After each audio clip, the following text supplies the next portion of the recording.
One of the questions I get asked a ton from people, especially when they're starting a new training program, is what weight should I use, right? So maybe they've got a brand new exercise, or maybe they've got the same exercise but a dramatically different rep range, like going from sets of 8 to 10 down to sets of 3 or 4, and they just don't really know where to start.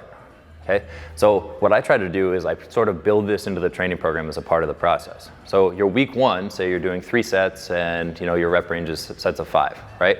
I want people to use that first week to use those 3 sets to ramp up to the weight that they find is going to be a nice challenging working weight for them.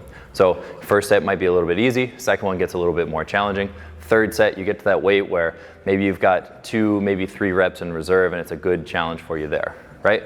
I like to stop right at that point. So it's not the most challenging training session, but what it is it's kind of a solid ramp up into a new program where, maybe it was a new movement or you're using a heavier weight because you changed rep ranges. And instead of, feeling like you need to deload at the end of the program, I kind of use this as almost a preloading week prior to building up and working harder on some of these exercises.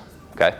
The second step, what we do is I like to train in that rep range. So on week 1, you establish that working weight on your last set. Week 2, we're going to take those 3 sets and we're going to do all of them at that same weight.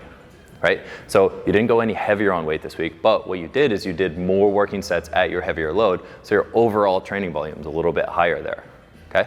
The third step of the process now is, say you get through that week and you successfully did all 3 sets at that same working weight, and your difficulty never got above maybe an 8 RPE where you felt like you had 2 reps in the tank. I want to now take that 3rd week or maybe that 4th week, and I want to push a little bit past that.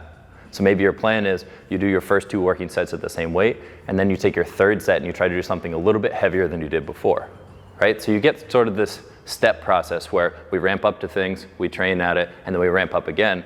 And that way you're always able to kind of measure your progress through your programs, and you can use that first week to ease into new movements, to ease into new loading, and you don't necessarily feel like you need to dramatically deload at the end of a program as much because you get this soft ramp up into things in the beginning.